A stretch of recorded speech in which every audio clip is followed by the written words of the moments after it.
ಸೂರ್ಯನಿಗೆ ಅತಿ ಹತ್ತಿರವಿರುವ ಗ್ರಹ ಯಾವುದು?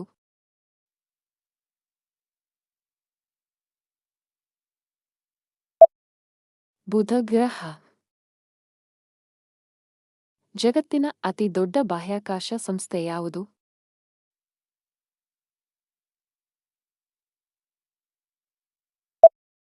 ನಾಸಾ. ಮಹಿಳೆಯರು ಭಾಗವಹಿಸಿದ ಮೊದಲ ಒಲಿಂಪಿಕ್ಸ್ ಯಾವುದು?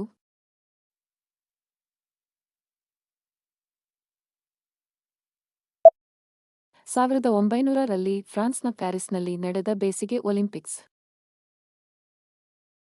ಭಾರತದ ಬಾಹ್ಯಾಕಾಶ ಯೋಜನೆಯ ಪಿತಾಮಹ ಎಂಬುದಾಗಿ ಯಾರನ್ನು ಕರೆಯುತ್ತಾರೆ?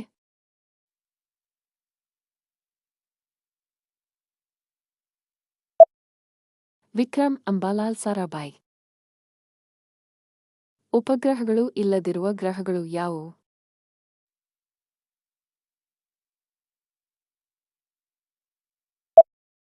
ಬುಧ ಮತ್ತು ಶುಕ್ರ.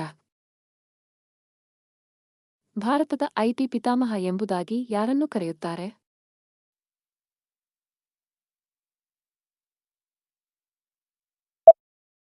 ಫಕೀರ್ ಚಂದ್ ಕೊಹ್ಲಿ. ನಾಯಿಯ ನಂತರ ಬಾಹ್ಯಾಕಾಶಕ್ಕೆ ಕಳುಹಿಸಲಾದ ಜೀವಿ ಯಾವುದು?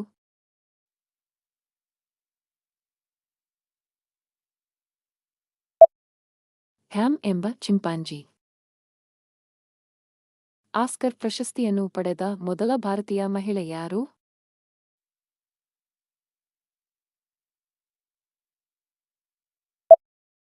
ಭಾನು ಅತಯ್ಯ.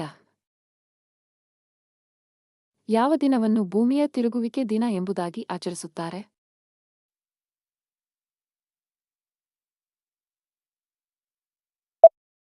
ಜನವರಿ 8.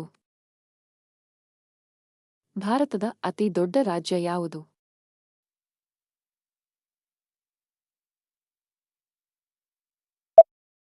ರಾಜಸ್ಥಾನ.